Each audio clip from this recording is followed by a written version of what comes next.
जनाब राजा यासिर, शाहराम खान, तैमूर झगड़ा, सईद गनी, डॉक्टर रुबाबा और बाकी सूबों के सेक्रेटरीज़ और उन सब ने इस मीटिंग में पार्टिसिपेट किया। जो ये मीटिंग थी इसमें तफसील से जो इस वक्त मुल्क में सूरत हाल है उसका जायज़ा लिया गया। ख़ास तौर पे सेहत के हिसाब से जो सूरत हाल है उसका जायज़ा लिया गया। तो डॉक्टर फैसल साहब, special assistant to prime minister, हमारे साथ मौजूद हैं। मैं इनसे रिक्वेस्ट करूंगा कि जो इस वक्त सेहत के नुक्ता निगाह से जो सूरत हाल है उस पर रोशनी डालें। शुक्रिया शफ़क़त साहब। अस्सलाम वालेकुम। आज सुबह भी प्रेस ब्रीफिंग में मैंने कुछ अदाद शुमार सामने रखे थे और इस कोरोना वायरस की इस तीसरी लहर की शिद्दत के बारे में आपको आगाह किया था।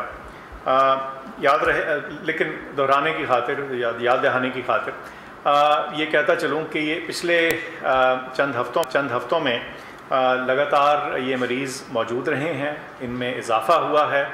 बल्कि आज जो क्रिटिकल मरीज़ हैं जो ऑक्सीजन पे होते हैं या वेंटिलेटर पे, उनकी तादाद 5000 से तजावुज़ कर गई। जब से ये वबा शुरू हुई है पाकिस्तान के अंदर, ये क्रिटिकल मरीज़ों की तादाद में सबसे बड़ा नंबर है।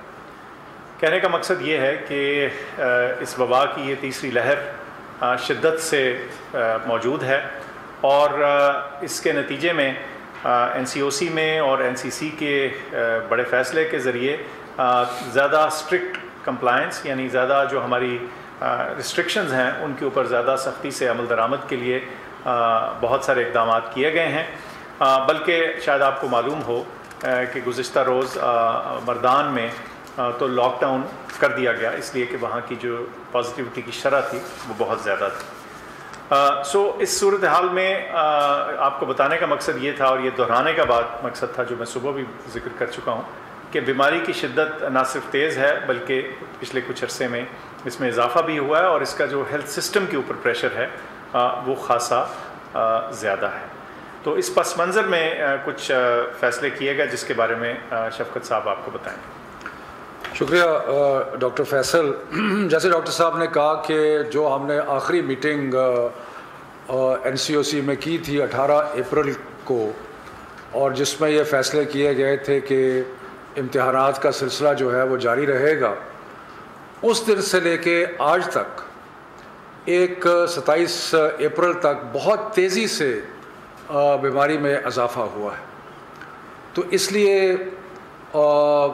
क्योंकि शायद हम एक ऐसी सूरत हाल की तरफ बढ़ रहे हैं जहाँ पे हमें मुख्तलिफ़ एरियाज़ का जहाँ ज़्यादा इन्फेक्शन है उसका लॉकडाउन करना पड़े, तो लिहाजा एक फ़ैसला जो किया गया और ये फ़ैसला मुतफ़िक़ा तौर पे सारे वज़रा और चेयरमैन असद उमर की सदारत में ये फ़ैसले हुए कि मिड जून तक, यानी कि 15 जून तक सारे के सारे इम्तिहान जो हैं वो कैंसिल हो जाएंगे। यानी कि आज से लेके 15 जून तक कोई भी इम्तिहान जो है नहीं होगा।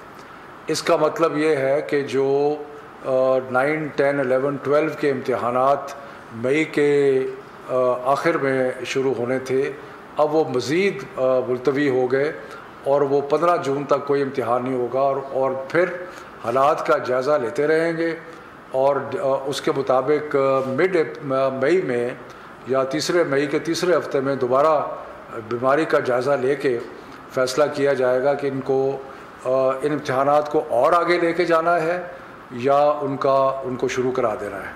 तो इसका मतलब ये हुआ कि अगर जून 15 के बाद इम्तिहानात शुरू होते हैं तो हो सकता है वो जुलाई में और अगस्त के कुछ हिस्से तक भी जाएंगे। इस सिलसिले में हमने जो मैं बाद में बताऊंगा कि यूनिवर्सिटीज़ के साथ हमने कैसे एडजस्ट किया है ताकि किसी को परेशानी ना हो।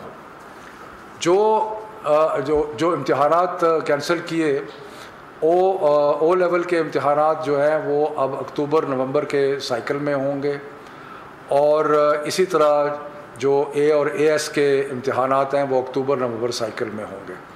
और जो पाकिस्तानी यूनिवर्सिटीज़ में जाना चाहते हैं बच्चे, उनके लिए हम इंश्योर करेंगे कि जनवरी तक एडमिशन्स जो है वो होती रहें ताकि बच्चों को एडमिशन में और यूनिवर्सिटीज़ में जाने के कोई प्रॉब्लम ना हो। लेकिन ये सब कुछ करने के बावजूद एक ऐसा तबका रह जाता है बच्चों का कि जो मुख्तलिफ़ मजबूरियों की वजह से अगर वो अभी इम्तिहान नहीं लेते तो फिर उनको उनका साल ज़ाया होता है। तो इस चीज़ के ऊपर बहुत गौर व फिक्र किया गया और गौर व फिक्र करने के बाद ये फ़ैसला हुआ कि A2 के वो चंद बच्चे जिनकी कोई मजबूरी है कि वो आगे नहीं सितंबर से आगे अपना इम्तिहान नहीं ले जा सकते, जैसे मैंने पहले कहा कि वो A2 के बच्चे जो अक्टूबर नवंबर के साइकिल में इम्तिहान देंगे उनकी एडमिशन पाकिस्तानी यूनिवर्सिटीज़ में हम इंश्योर करेंगे कि जनवरी तक हो जाए।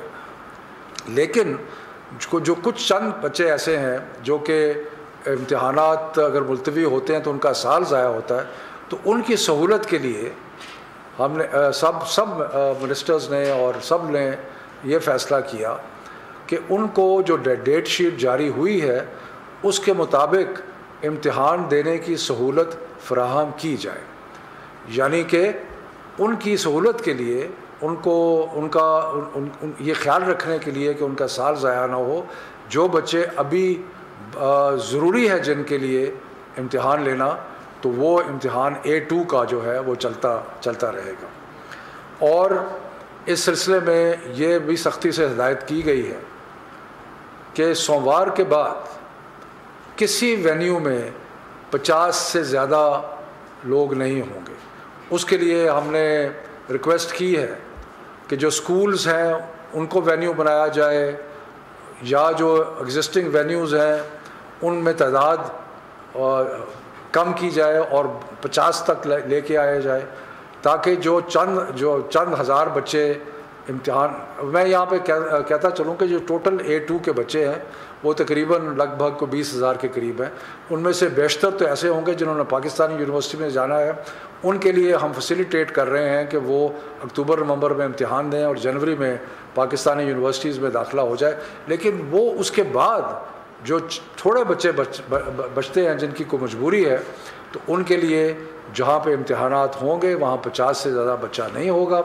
और उसके बाहर, क्योंकि कल हमने देखा कि बाहर थोड़ा सा जमघटा हुआ, बाहर वहाँ पे लॉ इन्फोर्समेंट एजेंसीज़ तैनात की जाएंगी ताकि वहाँ पे कोई जमघटा और ऐसा मसला जो है वो ना हो।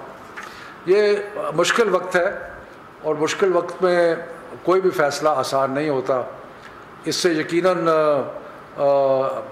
बहुत सारे वालिदैन को तसल्ली होगी कि बच्चे जो हैं वो इन दिनों में जबकि कोविड है बड़े ज़ोरों पे, तो वो इम्तिहानात के लिए नहीं जाएंगे और जिनकी मजबूरी है उनका भी हमने बंदोबस्त किया है।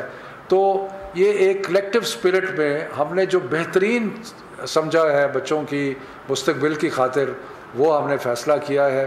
अगर ज़्यादातर बच्चे जो है, और जैसे पहले कैवरेज ऐलान कर चुका है कि जो बच्चे अक्टूबर नवंबर में जो मुलतवी हो रहे हैं, कोई एक्स्ट्रा चार्ज, कोई एक्स्ट्रा फ़ी जो है वो नहीं ली जाएगी और मुख्तलिफ और भी कंसेशंस दिए हैं वो भी सारे एप्लीकेबल होंगे। तो ये सूरत हाल है और इसमें अब ये है कि हम